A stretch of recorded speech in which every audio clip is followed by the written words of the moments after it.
Welcome to Real Time Review. I'm your host, Jesse Nussman. With me again, fellow Atlanta film critic Jason Evans. Jason, it is an exciting time of year. It's the end of the year. It's the end of the year. We can say goodbye to 2023, and it is time for our favorite movies of 2023 and favorite episode. performances. Favorite performances.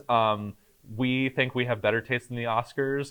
There's less sliding down the wall and crying than you'll see at the Oscars. Before we get into our picks, I'm curious, what did you think of this year as a year for movies? Was this a good year, bad year? Mediocre at best. Okay. I think, especially in terms of the blockbusters, the films that that our audience would have gone in, or at least thought about going to see, we got really almost nothing but disappointments. That said, the films at the top, the very best, was still very, very good. There's some movies and some performances I'm very excited to talk about and for people to see and talk to me about. But overall, I thought it was a good year. I think any year where you get a Martin Scorsese movie, a Christopher Nolan movie, a David Fincher movie, Todd Haynes, Miyazaki, it seemed like a lot of our, quote, like, great filmmakers had something this year. I mean, like, Greta Gerwig's subversive Barbie movie is the #1 movie at the box office. Yeah. So maybe this was a year where kind of like the old formula of Hollywood blockbusters that have been dominating for the last 10 years sort of felt like it had kind of run up against a wall, and maybe those kind of movies aren't doing it for audiences anymore. But I think for people that are like, I maybe missed out on some stuff, do you have any recommendations? I think there's actually like a lot of good stuff that came out of this year. Yeah, see, I think it's sort of the difference in you and me as critics. I'm very into are you entertained, and I get most excited about blockbusters for the most part, and you're more of a movie as an art form kind of person. And I just feel like, a year where we had an Indiana Jones sequel that was totally forgettable, a year where we had a Mission Impossible film that did nothing for us, a year where all the superhero movies, almost, with the exception of one, maybe two, were completely forgettable. To me, that's a missed opportunity. And that's, by the way, where Hollywood makes its bread and butter, the way they're able to make the great films that end up on our awards list is with those films being successful. And so I lament a year when most of those films were not very successful. So we're going to start off with our favorite performances of the year. Yep. Let's talk about our picks for Best Actor. Who, in your opinion, is getting your Best Actor award? I wish I had like a little medal I could have brought, like a little trophy or something that we can hand out to people. So who would be your pick? No question for me, it was Cillian Murphy in Oppenheimer. Look, I was just talking about blockbusters and Hollywood making money. Oppenheimer is probably the surprise hit of the year. I mean, look, Christopher Nolan has a great box office background, but hey, I'm going to make a documentary, not a documentary, I'm going to make a biography. A 3-hour biopic that with unusual editing that is about atomic destruction. Right, where people are mostly talking and there's very little, other than one segment in the very middle, there's like no action at all. And then you go, oh yeah, that movie's going to make $1 billion at the box office. But I thought the reason it did so well, the reason it was so successful, A, it's Nolan's direction, but B, I thought Cillian Murphy was truly amazing. This is his best performance of his career, and he's had some really good ones in his career. And it's a great matchup of actor and director. They've worked together in the past. Usually Cillian Murphy plays sort of a side character, and this time Christopher Nolan puts him front and center, and he absolutely deserves it. I thought it's the most powerful performance of the year. Yeah, I think it's an interesting kind of tie-in with my pick. I mean, I love Cillian Murphy in this film. My pick to kind of give people, to shine a little light on someone who I don't think is going to get any Oscar love is a German actor named Franz Wronkowski, who is in this movie Passages that premiered at Sundance last year. Essentially, he is playing a filmmaker who begins to have kind of like, he's bisexual and, lives with his partner played by Ben Whishaw, but then meets this woman out at a club played by a French actress named Adele Exarchopoulos. And they form their own kind of little relationship, and it's him kind of being confused of like, I feel attracted to these two people for two completely different ways, and creates this kind of destructive love triangle around them. I think both of our Best Actor picks, these are both actors who I think have been really good for a long time, but I think very rarely get kind of like their day in the sun. I mean, I'm bringing up Franz because, if you've been seeing some foreign language films, like whether they're from Michael Haneke or I can't remember some of the other, but a great international actor. And Cillian Murphy, someone who maybe people have seen in Peaky Blinders, maybe some people have seen him in supporting roles in some of Nolan's other movies, but a great actor who I feel like has finally gotten his chance for like, here's a big meaty role to sink his teeth into. And it's great when you can see these people who have been great on the margins or great in smaller stuff for years and years kind of get something where you're like, holy cow, like this person's got the goods and like they should be in way, way, way more stuff. Yeah. Oh, I desperately hope that we get more from Cillian Murphy going forward. He's fabulous. Yeah. Okay, so let's talk about favorite actress pick. Who's your best actress pick for the year? She's won this before. I went with Emma Stone. Okay. For Poor Things. Mm-hmm. I think it's just an incredibly brave performance. I think we mentioned when we talked about Poor Things that Emma Stone spends probably a third of this movie completely naked, but it's essential to her character. I like the movie, I know, more than you did. I just thought that everything about her performance was captivating. She has to go from essentially being a character who's a child at the beginning to someone who's really thoughtful and understands the human condition at the end. And that journey is fascinating to watch. And it would not have worked without a strong performance at its heart. And so I had no trouble picking her. What a year for her, too, because I don't know if you've watched this show she's in called The Curse, but I think she's like giving one of the best performances of the year, just like full stop in anything on that show. Yeah, it's on Apple, I think, right? I think Paramount. Okay, whatever network whatever. it is, yeah. It's worth checking out, and I think her willingness to work with people like Nathan Fielder and the Safdies and Yorgos Lanthimos and be like, I'm going to surrender myself to the weirdness of this material is like really, really exciting for someone who is just as like charismatic and funny as she is. My best actress pick. By the way, just really quick on Emma Stone, you're absolutely right. She could be making blockbusters. She could be just cashing checks left and right, and yet it feels to me like she is very dedicated to the craft and trying to stretch herself. And those are two great examples of how she does it. So my best actress pick, I think, is my single favorite performance of the year in a film. It is the performance that moved me the most, which is Lily Gladstone in Killers of the Flower Moon. Number 2 on my list. I completely agree. One of those performances that, I think is going to be a real revelation for most people, unless you saw the Kelly Reichardt film, Certain Women, and a couple of the other small independent movies that she's been in. But just one of those, there's so much she's doing with like her eyes, and there's such a kind of quiet confidence she has. Rewatching the movie, there's all these wonderful little scenes where she's kind of like throwing little sarcastic comments at DiCaprio, and their little flirtations are so kind of funny and exciting, and you just get the feeling that there's just such a like vivacious, like alive person playing this role. And then once you get later into the movie and all of the sort of like mounting horrible things that happen in that movie happen to her, and it's like a soul crushing performance. And I think you get to the end of that movie and you're like, oh, this is really a movie about her. And I think Lily Gladstone is able to go toe to toe with people like De Niro and DiCaprio. And as I said, kind of do a performance where she's very reserved and is bedridden for a long part of the movie, but just totally holds the screen and has such empathy and such a sort of wide range of emotion she's able to convey, and just the slightest little facial tick and just the slightest little sort of movement of her voice and the slightest little like glance of her eye that just I don't know. It was watching the movie again a couple weekends ago. It was just I was kind of in tears again just watching her performance. I think it's like one of the most beautiful pieces of acting I've seen in a really long time. She has to play a character who knows what's going on but doesn't want to believe what's going on, even when it's happening to her. And her performance is essential to that movie working. And I think she's really great. And you're right. I mean, for her to step on screen alongside the acting giants that she's up against in this film and not back down 1 inch and be every bit as good as they are. Yeah, I got no problem with that pick, man. Yeah. Let's talk about supporting actor. What was your favorite male supporting performance of the year? Look, we're going to go a little bit silly here, but I thought Ryan Gosling in Barbie. Terrific pick. He is so fabulous. I actually think, as much as the movie's about Barbie, the movie's really about the journey that Ken goes on. And Ryan Gosling, if you told me that I would be sitting here telling you that one of the best acting performances of the year was Ryan Gosling playing a Ken doll.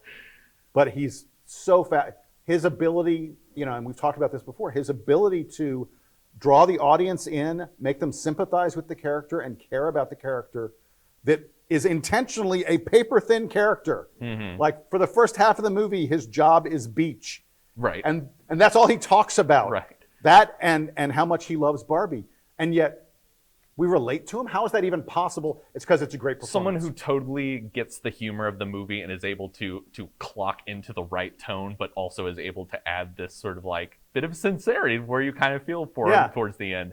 My support. He's a bad guy. Essentially, it's a bad guy that you're rooting for. Yeah.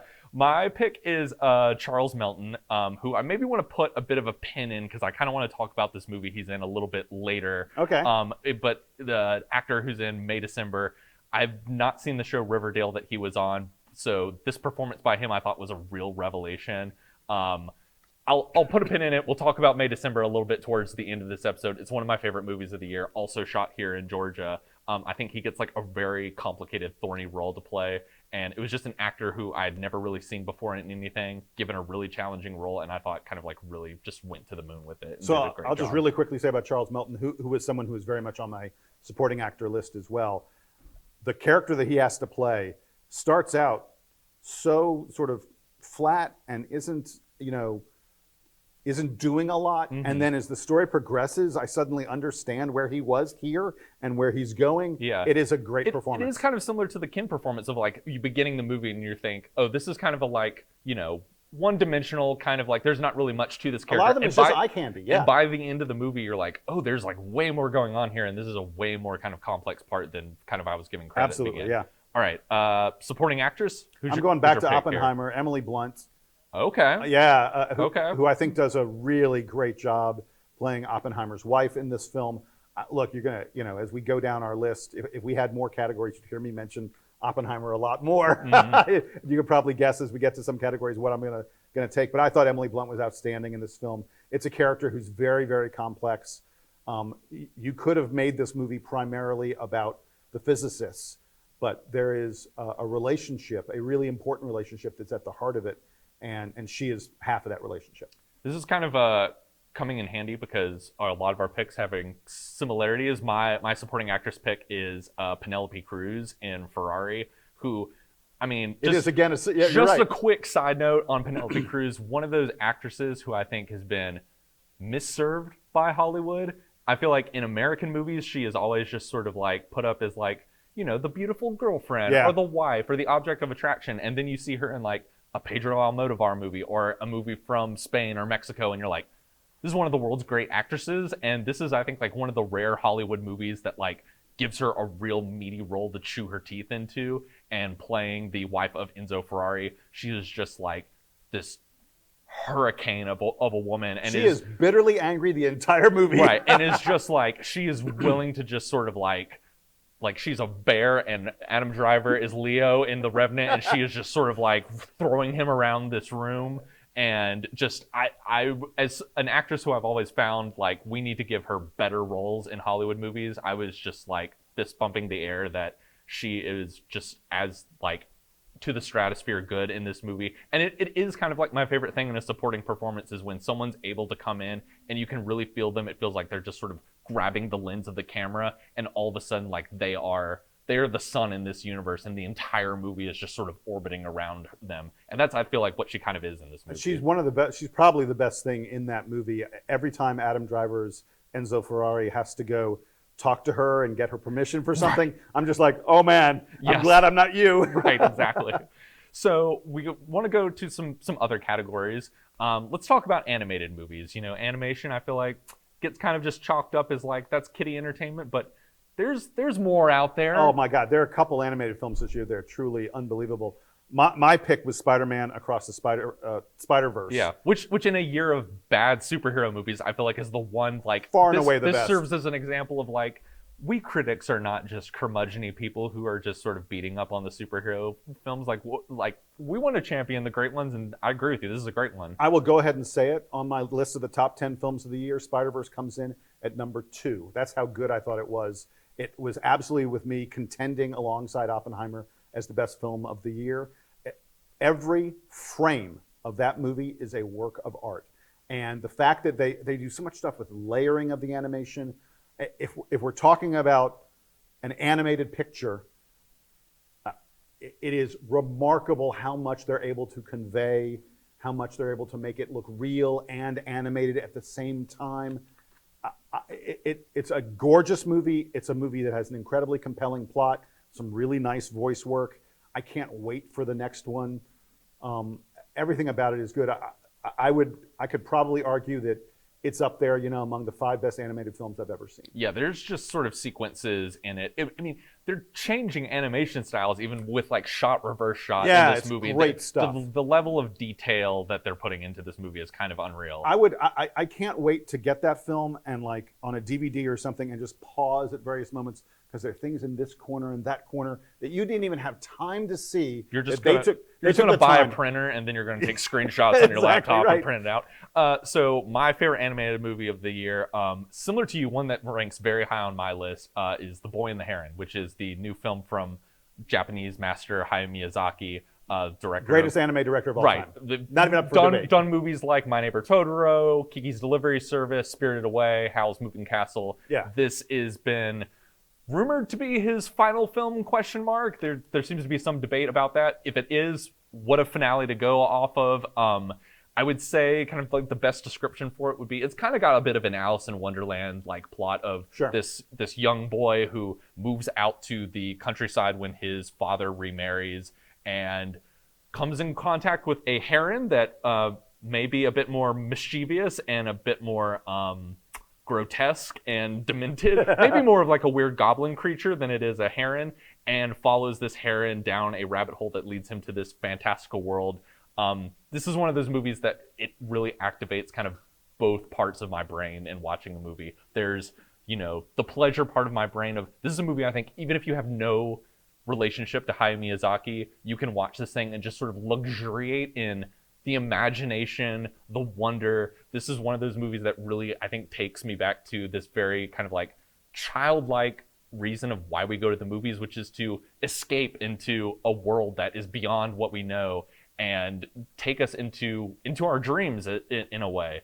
But also, I think this is a movie that, if you have a relationship with Hayao Miyazaki like I do, it is even more rich than you could possibly imagine, and I can't wait to just sort of like keep rewatching this movie and uncovering new layers. And I think it has so much to say about like his previous work and in conversation with those movies, as well as sort of like this idea of what do we leave behind for future generations. And it's notable that the Japanese title of this movie translates to "How do you live?" And there is a lot in this movie that is about like, how do you process grief? How do you move on? So it is a movie that I found emotionally overwhelming. I've been thinking about it nonstop since I saw it, as well as just in the theater. I was just like, take me away, Miyazaki. This is just like, take me to this magical world and just sort of enjoying escaping in this world he had created. I mean, like we said, he is the greatest anime director of all time, and anime is a different style of animation that American audiences are really used to. And if you're someone who has ever thought about giving it a shot, give it a shot with a Miyazaki film for sure. Yeah, definitely. Okay, let's talk about international films. Just because, I feel like I'm going to quote one of my favorites, Bong Joon-ho, and just saying that, if you can get over that little 1-inch barrier of the subtitles, a whole new world is going to open up for you. So what's one movie that you'd recommend people kind of jumping over that 1-inch hurdle for? The one I'm going to recommend actually is probably a good 30 or 40% of it is in English, although it works no matter what language it's in. Anatomy of a Fall. This is a film that's mostly in French. It features a remarkable acting performance at its core. There are a lot of critics out there who say Sandra Hüller, who plays the main character in this movie, should be under consideration for Best Actress. I won't be surprised if she gets an Oscar nomination. If we were doing 5 people, she would be in there for me. We only mentioned one, but she's truly incredible. This is the story of a couple and their son. They live in sort of remote part of the French Alps, and the husband and wife have a very difficult relationship. They're fighting, and one day he either gets pushed out a window or falls out a window. Right. That's kind of the ambiguity of the movie, and it becomes this court trial where where her and, in a way, this marriage is sort of like put on trial. Is put on trial, and the movie has a lot of fun in playing with the ambiguities of like, what's real, what's not, whose side of the story do you believe in? I agree with you. It's a movie. I maybe am not as high on it as some other critics. I think part of that was the hype I had for it, of like hearing about it at tons of festivals, and it won the Palme d'Or at the Cannes Film Festival.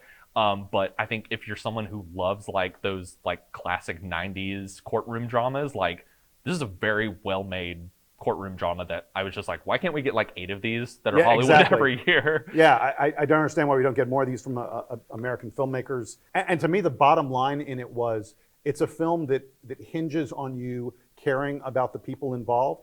The child actor in the film who plays a very central role. You don't get child performances like that very often. I think he's outstanding. The lawyer that she relies on, everyone involved in this picture are making a really, really high quality film. It's a pity that people out there will go, oh, 60% of it's subtitled, and that they won't give it a chance, because it's incredibly propulsive. Like, your loss, audience. Yeah, exactly. So what's your pick? My pick, I think, is going to be get some blowback from you, because I know it's a movie that you are not particularly fond of, but it is Jonathan Glazer's The Zone of Interest. Really? Well, look, this is a movie ahead. I will do your thing and I'll do mine. preface and say it is a challenging movie. It is a intentionally unsettling, really horrific movie to sit through. But I think in thinking back on the year, it is a movie. I saw this at the Toronto Film Festival, and afterwards you could hear a pin drop in the theater of people had felt like I had never seen anything like this. It is essentially about the commandant at Auschwitz, the concentration camp, and his family. And the movie is really strange in the way that it basically puts you in this sort of fly-on-a-wall perspective of watching the head of Auschwitz and his family essentially just going through kind of their day-to-day routines. You never go in the camp. Right. Occasionally, a couple of the prisoners in the camp will come out and clean the lawn or something like that. But for the most part, it is you alongside the Holocaust, but not experiencing it. You're literally on the other side of the wall from where these atrocities are happening. And the movie is really contradicting kind of this peaceful, tranquil, kind of beautiful dream home that you're seeing. And this family that, they want the best for their kids. They want to climb the ladder in their job. They want to succeed. They want to do right by their country. But they're doing but contradicting that with knowing on the other side of that wall, 1 million people are dying is the most horrible thing that's ever happened in human history. And hearing the sounds from over on that wall and having that contrast with the sort of luxurious images that you're seeing, it's a challenging movie. But I think, having seen a lot of Holocaust films, I'd never seen anything like this. I found just the way this sort of played with our collective knowledge about the Holocaust kind of, it really unsettled me in a way that I was not expecting, and I think is, the term sort of like the mundanity of evil has been thrown out a lot in talking about this movie. It really is a movie about how like the most horrible things in human history happen, not out in sort of broad conversation, but happen in very subtle, delicate ways. That's kind of what Killers of the Flower Moon is about how people get sort of coerced into being part of these sort of like horrible atrocities by just sort of appealing to their own little self-interests and appealing to their little human behavior of like, well, do this for your kids. Do this for your job. Even the way the Nazi commanders talk about sort of the atrocities happening in Auschwitz, they're like, if we make these adjustments, we can increase productivity by 15%. It's all this very coded language that I think is really relevant in this day and age, and really relevant in talking about how like we oftentimes sort of dismiss like, well, this thing isn't racist or this thing isn't anti-Semitic because it's not blatantly and outright saying so. But the way that sort of like these things are allowed to exist in the world is by very careful and subtle language, and sort of, as I said, appealing to people in very kind of specific and personable ways, and as a demonstration of humanity's capacity for evil. I thought this was like a very haunting movie. Granted, it is not, I would not condemn anyone for saying like, I have no interest in seeing that, but I think if you're open to seeing something that's going to be unlike anything you've ever seen before, and I think really kind of powerfully shaking you to your core, I would say take the leap, buckle up, and be prepared for something that's very intense, and not in a visceral way, but in sort of like a deep sort of spiritual, emotional way, I thought. So here's what I would say about Zone of Interest, because I'm Jewish, and I've been co-chair of the Atlanta Jewish Film Festival's Film Selection Committee for many years. I probably have seen more Holocaust films than just about anybody in the city of Atlanta. Yeah. Zone of Interest is an important film for all the reasons that you described, but I think that Todd Haynes could have gotten... Or Jonathan Glazer. I'm so sorry. You're good. I think that Jonathan Glazer could have gotten his point across in a 30 or 40-minute short as opposed to a 2-hour film. The movie, as you said, is about the mundane things that happen outside the walls. Mm-hmm. And we're aware of the horror going on while we watch the mundane. But I think he could have made that point a lot quicker and not had us sitting in that seat as long as we were. If you're going to spend 2 hours of my time, your point needs to be more than that. There's a sequence in this film, probably 3 or 4 minutes long, where we do nothing but see the camp commandant going around the house and turning out the lights. Again, I get what they're trying to say about the film, but I didn't need 2 hours of turning out the lights and preparing breakfast and tilling the garden and the such and talking to mom about where you're going to put in the swimming pool. I didn't need 2 hours of that. I could have got that same point in 20, 30, certainly 40 minutes of film time. And so, to me, the film was a little excessive, and I think, frankly, audiences are going to come out of it and say, like, wait a second, why did I spend that long doing that?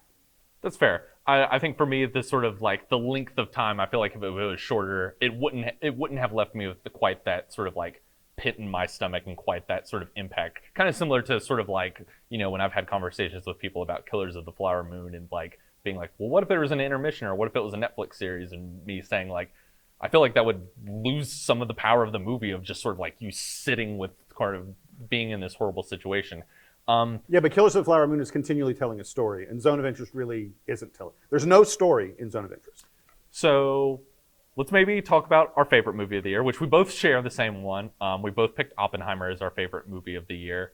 We've done a whole episode on Oppenheimer. I think briefly in a couple sentences, kind of like what was it for you that made this kind of like the movie of the year? I think it's probably the performances and especially Christopher Nolan's direction. Mm-hmm. There are just a number of scenes in this movie where, you know, they're using jargon and stuff, and I'm not even 100% certain what was going on, but I found myself captivated. The use of sound, the way he fills his frame, the tension that the performances bring to the screen. I mean, like the 30 minutes leading up to the first test of the nuclear bomb. Literally nothing's going on but people talking about it. Yeah. This is a movie where people spend the whole time talking, and I was riveted to the screen in a way that, you know, the best action movie and the most propulsive, dramatic film typically doesn't do with me. Yeah. I think this is also a movie that, like, I think in the context of Nolan's career, I've been sort of debating in my head, like, this might be, I think, his best movie. Like, this is, I think, the most exciting collision I agree. Of material with kind of like his aesthetic interests as a filmmaker. We talked about, I would encourage people to go back and listen to our episode we did after it came out, but just talking about how his kind of puzzle box structure, I think, does so much to sort of like unpacking a historical event and kind of looking at it from a variety of different sides. I think this is also like a really interesting movie in just sort of talking about how, you know, scientific advancements, like jumping headfirst into them and not really understanding the consequences of those advancements. I think it's also like a powerful look at American institutions and kind of the evil at the heart of those institutions. It's really a movie. Robert Downey Jr.'s character. Right. Yeah. You can we haven't mentioned his name yet. So many levels, and I think it makes such a rich movie that I agree with you. It's like 3 hours and it like goes by like that, and you're sort of riveted from start to finish. Well, and it's like, look, it's a super important time in history. It's arguably one of the most important events of the 20th century, and yet we get this film that deconstructs it so much, that gets us into exactly what was happening, and then after the atomic bomb, the film then spends a good deal of time looking at the consequences of that. Right. And to do all that in a film that is incredibly entertaining, you know, if it was a documentary, it wouldn't be any better than what it is. Right. It wouldn't convey more of the importance of what happened than a dramatic film. So that's a real accomplishment. Right. It's a movie that goes beyond, I think, even sort of like understanding the the facts and kind of understanding like what is this? It is what does it mean to be in the mindset of like my ambition and my drive for success has sort of brought me to create this sort of quote miracle invention, and then realizing like, oh wait, I'm Prometheus and I've given fire to people to now like destroy each other, and wrestling with that contradiction. Well, and the last thing I would say about it is the whole thing is dripping with Christopher Nolan's confidence as a director. He at every moment of the film, he knows exactly what he's doing, exactly why he's doing it. And I think it comes through in a way that you sometimes don't get with other directors. And it had to have that. To make 3 hours of people talking work, you had to have a director who understood exactly the way he was going to tell the story and the tools, the cinematic tools he was going to use to tell the story. I talked already about the sound and the imagery on film. This is going to win every technical award at the Oscars, and it deserves to win them no matter what other films might get nominated. So we have showing up right now our top fives, each of our individual top fives, and there's one movie in there each that we haven't done an episode on prior, and just kind of wanted to give like a couple of minutes to just sort of encourage people over the Christmas holidays, check these out. They're among our favorites of the year. Which one is it for you? The film's sitting there at number 3 for me, which is available on Hulu. Like, if you get Hulu, you can watch this film right now today. You don't have to go to a theater to see it. How to Blow Up a Pipeline. It is a movie about how to blow up a pipeline. It is as simple as that. The film is incredibly propulsive. It has a really nice ensemble cast. I love the way the film introduces us to each of the characters. Like, at first, we know nothing about these characters, and we gradually get to know more and more about them. The movie has a little bit of an environmentalist, climate change kind of message to it, but it doesn't get preachy at all. If anything, I think it offers up a lot of questions for debate about like what lengths do you have to go to in order to make real change in the world, and are some of those links actually damaging to the cause that you're sort of doing them for? Yeah, I just love the way I was drawn into each one of these characters, to why they are, why they're there, why they're a part of this plot to blow up a pipeline, and then the pace that the thing moves. I mean, like, there are long stretches of this film that are nothing but like people pouring things into vials and measuring stuff, and you would think nothing's going on, and yet I was riveted, couldn't take my eyes off the screen. I noticed there were times that I had to stop and take a breath because I was holding my breath along with the characters. It's great direction. It's great acting by a like I said, a mostly unknown or not well-known cast, and a really, really compelling film. To me, it was I almost debated, do I put it even higher on my list? So my number 5, kind of tying into my supporting actor pick, was May December, which is Todd Haynes' new film. It's available to watch on Netflix right now. Stars Natalie Portman and Julianne Moore. It essentially kind of sets up 2 great performances, by the way. 2 great performances that, let's underline that again, great performances, because I feel like some people have been like kind of throwing daggers at these performances in that they are ridiculous. They're kind of but art. They're intentional. That's the thing about it. They know that they're playing. They know that they're sort of skewering a Lifetime movie. Exactly. Yeah. The setup for the movie is Natalie Portman is an actress who is going to be shooting a movie about the life of Julianne Moore's character, who, when she was in her 30s, had an affair with I believe, like middle school age kid. And now, much as kind of happened in real life with the Mary Kay Letourneau case in the 90s, she ended up marrying this guy, and that's who Charles Melton plays. And they have a family. They still live in the same hometown. Yeah. Things seem to be civil, but then the Natalie Portman character starts kind of sniffing around and asking questions, and maybe things are a bit more kind of awkward and kind of dark and sinister under the surface than one might think. And as you said, Todd Haynes does this whole movie in sort of the style of kind of like a trashy Lifetime thriller. And what I love about this movie, and this fits into the Charles Melton performance, is this movie is able to sort of both satirize our culture's sort of obsession with these kind of like tabloidy stories, this idea that the Natalie Portman character is like, well, I'm getting to the truth of your story. We're going to do it right. And then at the end we learn, no, it's just they're making another like trashy, like, and the idea of this movie being on Netflix is also kind of funny, because I feel like Netflix also is sort of victim for doing some of these same exact things. Exactly. But the movie also is taking, I think, great care and is fascinated in what is the impact of this affair on the people surrounding this couple, including the Charles Melton character, who, as the movie progresses, we learn is much more conflicted and doesn't really know how he feels. You know, he's my age, I'm almost 30, and he is like sending 3 kids off to college, and he's like, I don't know that I love this woman. I thought I did, but I was also 12 when this happened, and like, do I have my whole life in front of me? Do I have a responsibility to stay? The way that kind of like this ripple effects to Julianne Moore character's family, the way it ripple effects to the community. It's a really, really interesting movie that also, kind of to getting back to kind of that both sides of the brain, it's really funny. And if you just want kind of like a campy, sort of fun, trashy comedy, it works in that way too. It is a really smart movie that I think is also like a hooting, hollering kind of like fun time to be had, as much as it is like a little pervy in places. So the first time I saw this movie, I was turned off by the lifetimeness of it. There's a moment, like literally in the first 5 minutes of the film, where Julianne Moore is looking in the refrigerator and she says, "We need more." She goes, "We need more hot dogs." And the musical score comes in like the most intense, thunderous like, music. dun dun dun, Yes. like, you know, like she's just discovered a dead body or something like that. And sitting in the theater again, the first time I saw it, watching it, I was like, "What the heck is going on here?"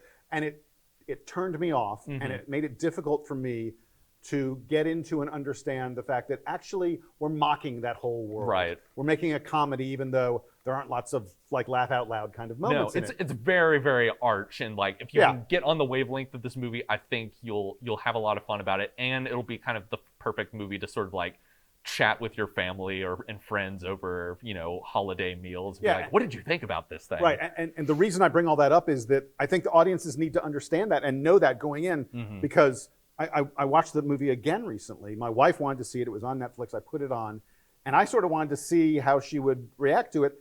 And, you know, again, that same moment happens, and a few others. About midway through it, she turned to me and she was like, "Wait a second, she's like, is this serious or is this a joke?" Right. And I was like, well, it's kind of a little bit of both. Right. Like you'll see as the movie progresses, it becomes, you know, much more of what you describe of, you know, dissecting these characters and understanding what they've been through and what they're doing. But my second watch, I enjoyed it a lot more than the first time. So I'm not saying people need to see it twice, but I think if they know, if they're prepared. It takes serious its characters, but also is mocking the way our culture would sort of prey on and tell these people's stories, which is that interesting dynamic that you're kind of talking about. Yeah, and no matter what, if you start watching it at all, make sure you stick around till the end, because my goodness, Natalie Portman, the final scene of this movie, I'm not going to give away what happens, but to see that everything has led us up to this, it's great just like filmmaking. The perfect kind of like joke to yeah. leave the movie on. All right, so as we wrap it up, you get one pick. What's the movie you're most looking forward to in 2024? Oh, wow. You didn't prepare me for this, man. Pull something out of the air. I haven't even thought that much about it. I've been busy watching so much in 2023. I'm looking forward to Dune. Yeah. Dune Part 2, because Denis Villeneuve is an amazing director. I thought the first part was really, really good. And after Wonka, I'm kind of ready for this. Let's see what the Chalamet kid has in store. Yeah, the Chalamet guy can do it. I'm going to pull something out of the air, too. That's weirdly enough a sci-fi movie as well.